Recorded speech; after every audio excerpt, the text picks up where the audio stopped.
नमस्कार दोस्तों, आपका स्वामी विवेकानंद कोचिंग सेंटर के अंदर हार्दिक स्वागत है।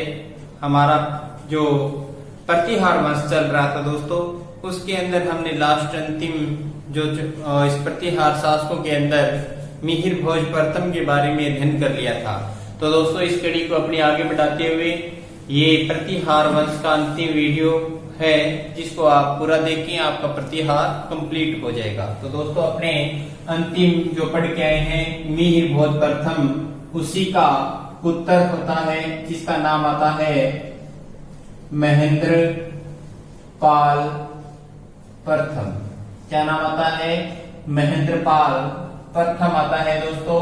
और महेंद्र पाल प्रथम का समय है दोस्तों 885 से लेकर 910 ईस्वी तक ये शासन करते हैं कनौज पर। तो महेंद्र पाल जो प्रथम है, इसी महेंद्र पाल के पिता का नाम दोस्तों क्या है? मिहिर भोज है। क्या नाम है? मिहिर भोज प्रथम है। ये ध्यान रखना है दोस्तों। इसके बाद में जो महेंद्र पाल प्रथम है दोस्तों, इनको निर्भेद नरेश कहा जाता है। क्या कहा जाता है? निर्भेद नरेश के नाम से जाना जाता है।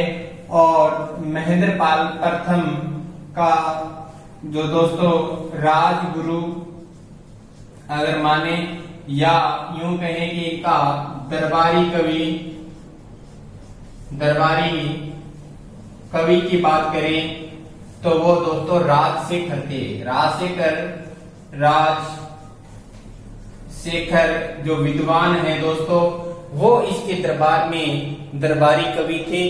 अब दोस्तों, इसी राजशेखर के द्वारा कुछ महत्वपूर्ण ग्रंथ लिखे गए। उन ग्रंथों के अंदर नाम आता है काव्य मीमांसा का। काव्य मीमांसा, बाल रामायण, बाल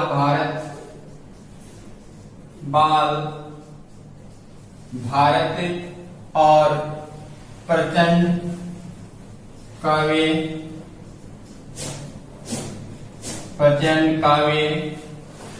दोस्तों। और सबसे महत्वपूर्ण अगर बात करें राजशेखर के उस ग्रंथ की जो इसने अपनी पत्नी के कहने पर लिखा था, वो पत्नी का नाम है दोस्तों अवंती सुंदरी।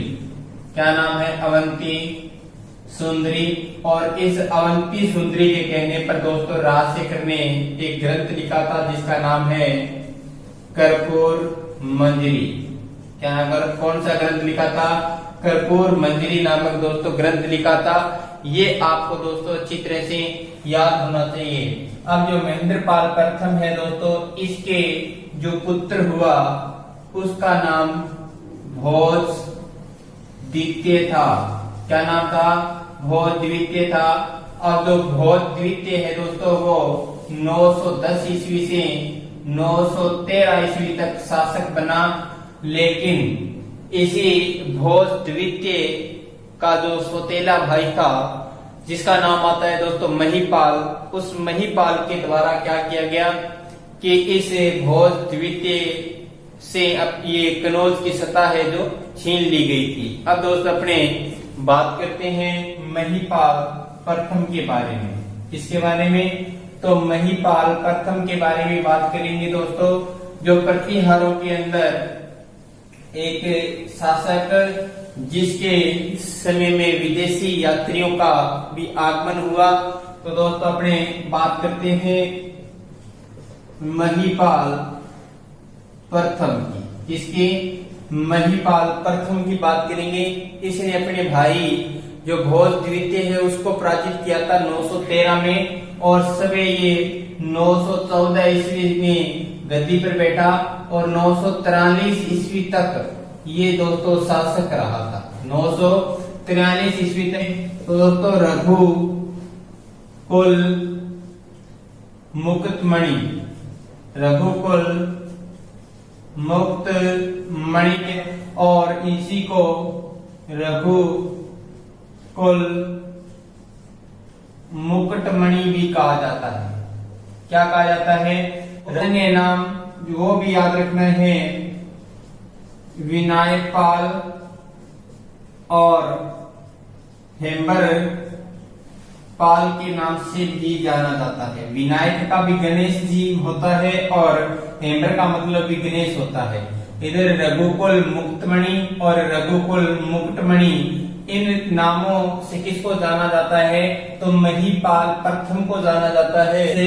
महिपाल के समय दोस्तों राष्ट्रकूट शासक, राष्ट्रकूट का एक शासक था जिसका नाम आता है तो इंद्र तृतीय, और इसी इंद्र तृतीय के द्वारा इस महिपाल को पराजित किया जाता है, पराजित किया जाता है।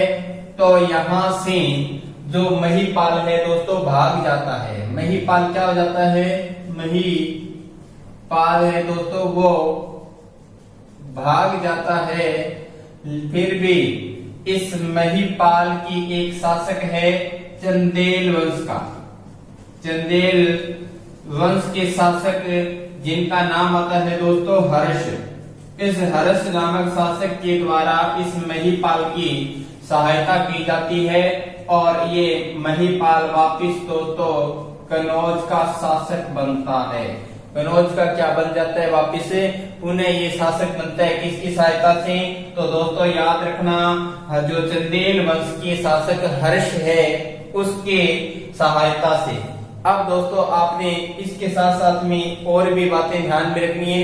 वो ये है कि इसी महिपाल के समय एक बगदाद से, कहां से? बगदाद से, या यूं कहें कि एक अरब यात्री आया था और उस अरब यात्री का नाम है दोस्तों अल मसूदी। अल मसूदी नाम का यात्री आया था और इसी अल मसूदी के द्वारा दोस्तों गुर्जरों को क्या कहा गया है?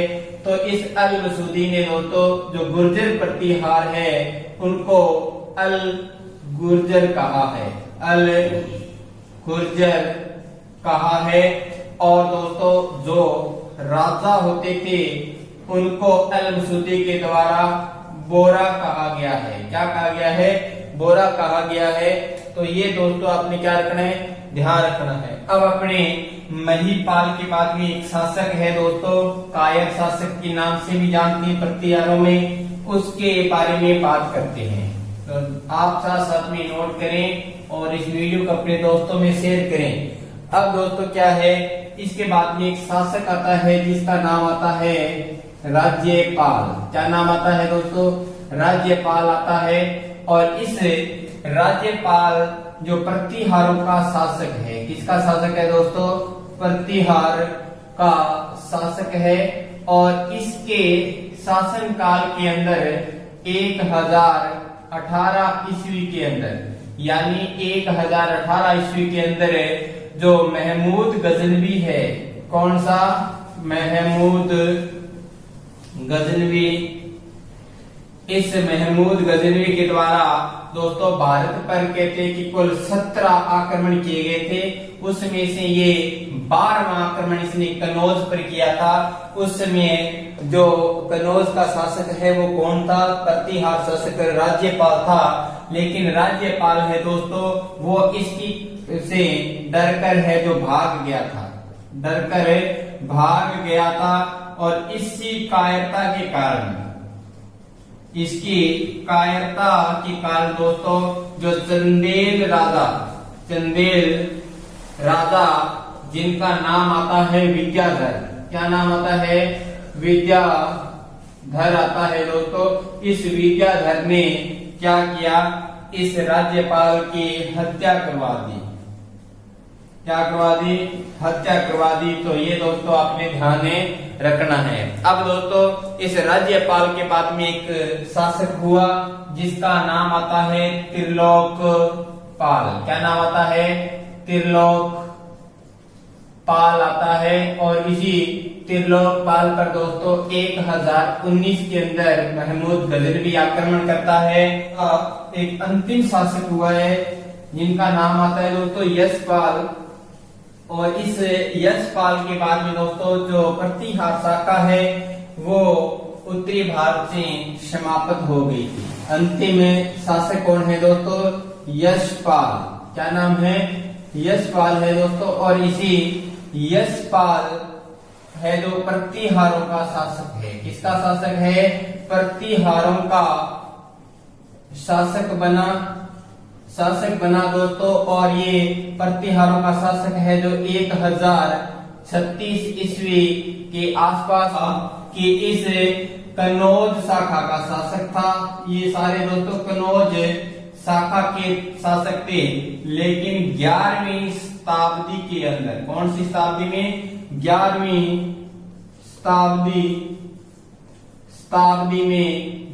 शताब्दी में इस कनौज पर दोस्तों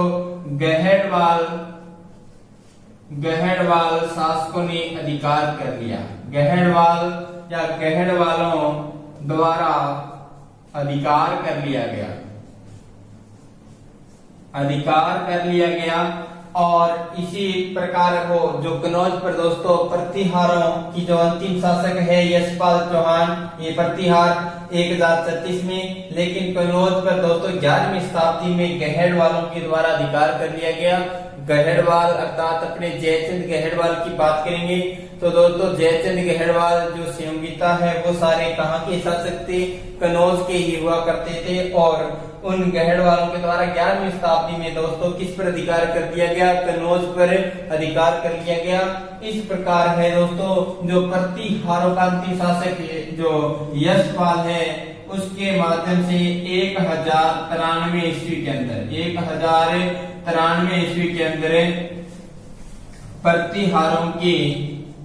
प्रतिहारों की कनौज शाखा समाप्त हो गई। कनौज शाखा क्या हो गई दोस्तों? समाप्त हो गई। तो दोस्तों इस प्रकार हमारे जो प्रतिहार है वो आज कंप्लीट होते हैं। अब अपने नेक्स्ट वीडियो में दोस्तों चौहान वंश के बारे में पढ़ेंगे। तब तक के लिए धन्यवाद।